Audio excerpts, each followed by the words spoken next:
The year 2020 is finally here, and it's not all robots and flying cars. A lot of tragic things and crazy things have happened this year. We're going to get into all of it here on Lucky Number Sports.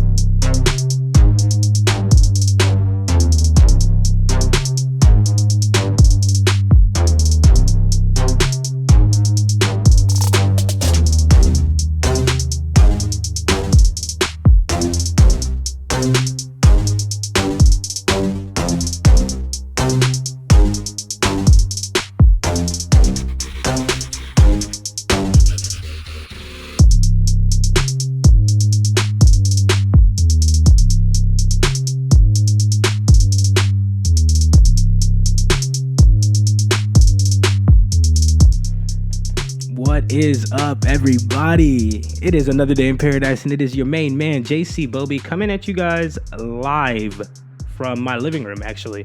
Quarantine mode.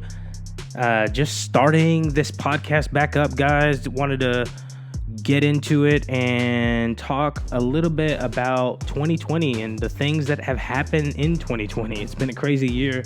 I wanted to start off first with giving a tribute to Kobe Bryant. Kobe Bryant was a 5-time NBA champion, a 2-time NBA Finals MVP, an 18-time NBA All-Star, 1-time regular season MVP, which is debatable, should be more than once. But on January 26th of this year, him and 8 others tragically died in a helicopter accident in Calabasas, California. And the news was shocking to everybody. Like, it's still kind of hard to believe, especially with everything going on in the world, but it's crazy to think that Kobe Bryant, this January passed away along with his daughter and, 7 others. It didn't resonate in my mind the first time I seen it. It was a TMZ report. I looked at my phone. The thing said Kobe Bryant dies in helicopter accident. I'm like, TMZ is always constantly sending fake news and just not really fake news, but just distorted news. And I didn't really think nothing of it. So I just kept watching my video. Another thing came up and I was like, whoa, went to talk to my wife. It all happened. It all happened so quickly. And I was like, man, this is crazy.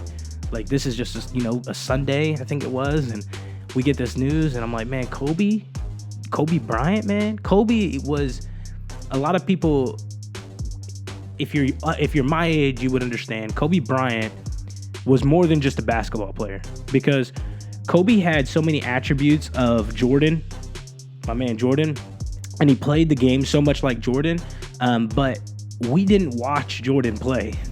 It's like the people in my dad's generation watch Jordan play. They have this admiration for Michael Jordan, him being the best player ever, which, looking at clips, I can definitely see how they see that, but we watched Kobe play growing up.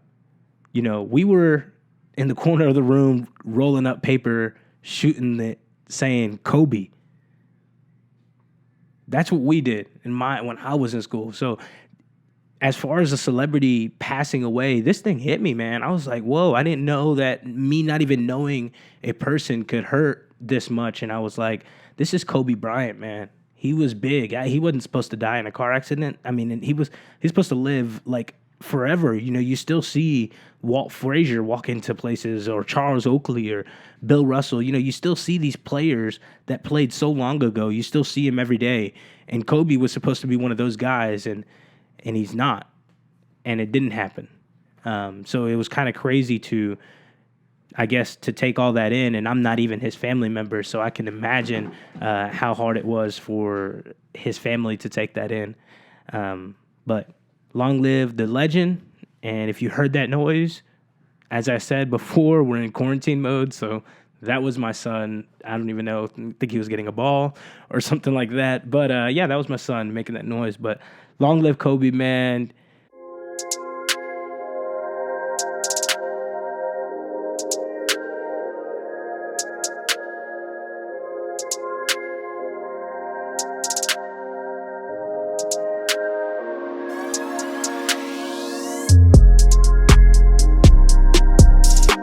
Life continued, and we ended up with what a lot of people call a dismantled NBA season. A lot of things to talk about there, so let's get into it. First and foremost, the NBA season was postponed on March 12th due to Rudy Gobert being the first NBA player to have the coronavirus. That day was kind of weird, funny too, because I was listening to The Odd Couple on Fox Sports 1 with Chris Broussard and Rob Parker, and literally within every hour you were hearing a different take on what's going on, like something different. So it'd be like, oh, the game is postponed. Oh, Rudy Gobert's not there. Oh, they're going to wait a little bit longer. Oh, Rudy Gobert tested positive for coronavirus and we're not going to play the game at all. All right. And then you have Jazz players. They stayed in the locker room. Jazz players and Rocket players.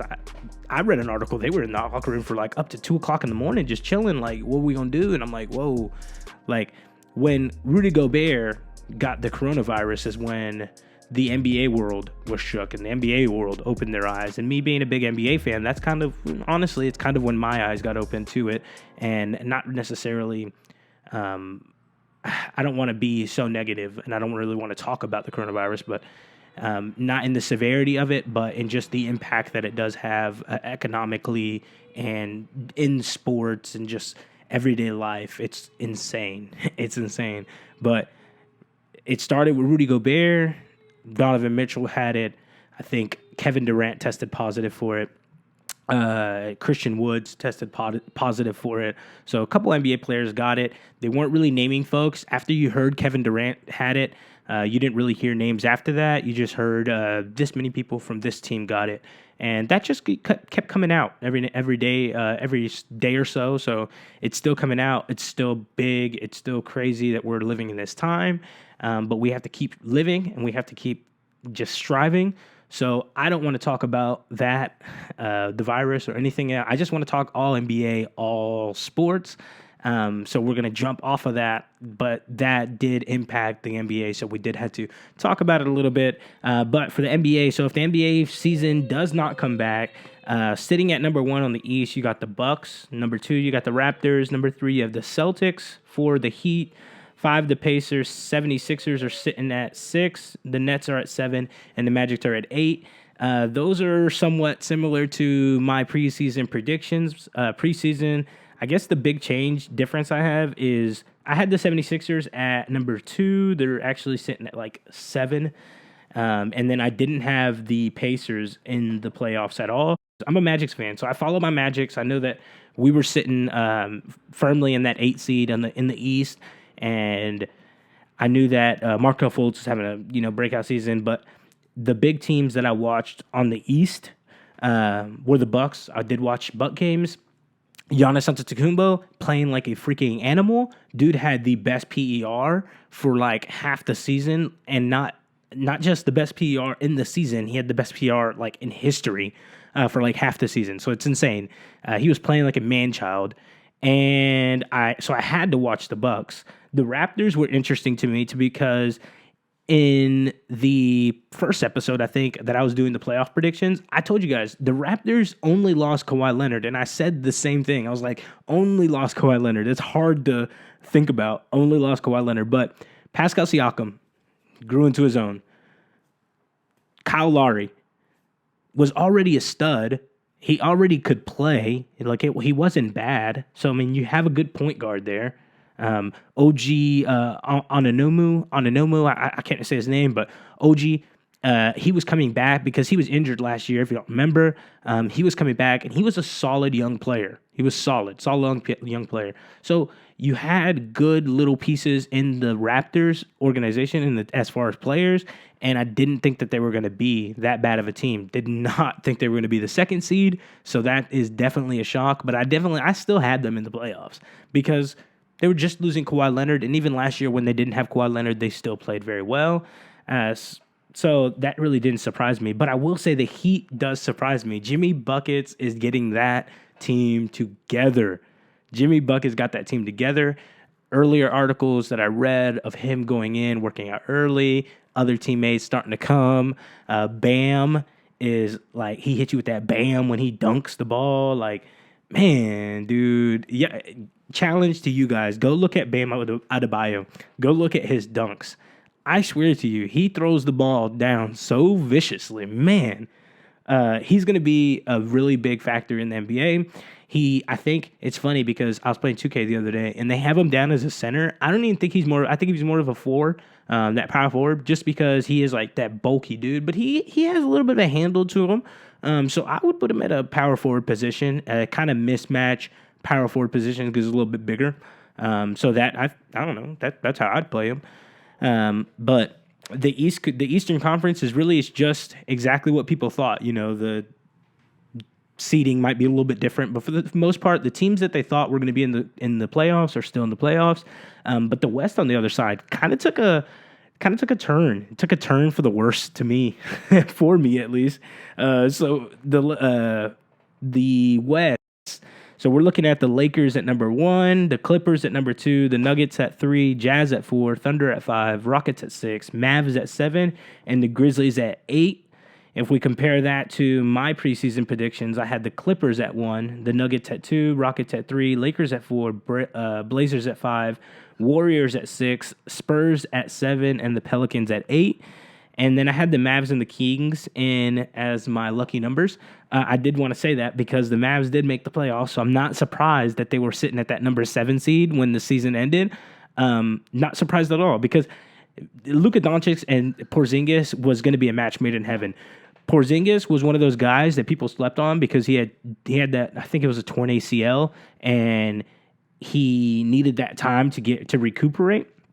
And he was going to be one of those players that were slept on. And I was like, you have two very good players that I would say is a duo. I would say that Luka Doncic and Porzingis is a duo.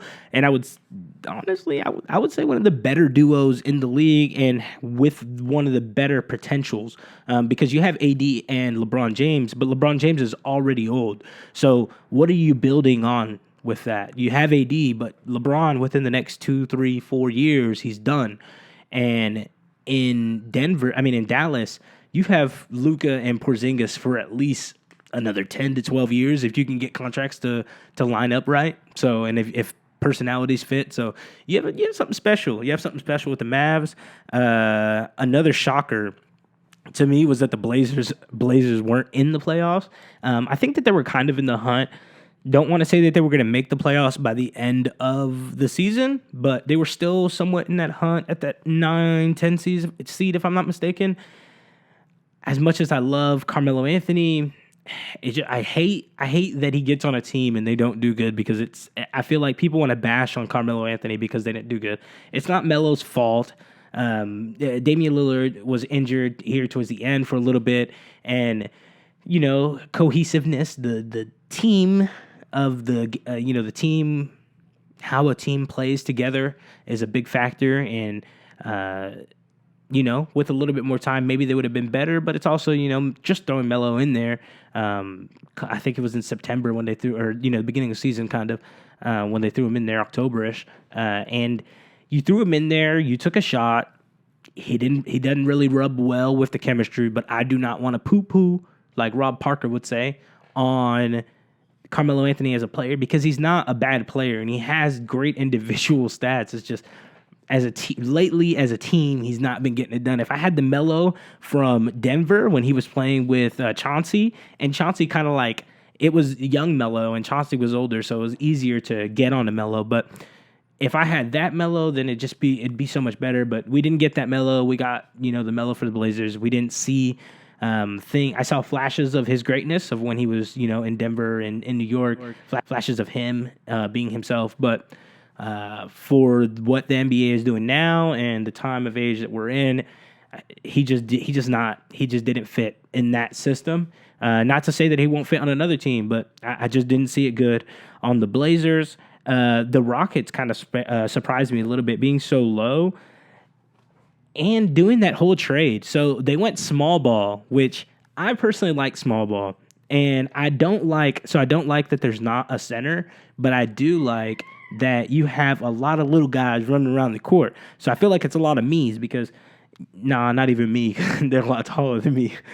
But you got a lot of small guys. So you think of an NBA guy, a 7-foot guy, he's not going to be able to move and guard a guy that's 6'4", that can be, that's agile, that's quick. a 7-foot guy isn't that quick. Like, they have so much more body limbs to move. They're just massive. And to see them, the Rockets, be able to play that small ball and everybody's moving, high pace, it fits in perfectly with Mike D'Antoni's offense.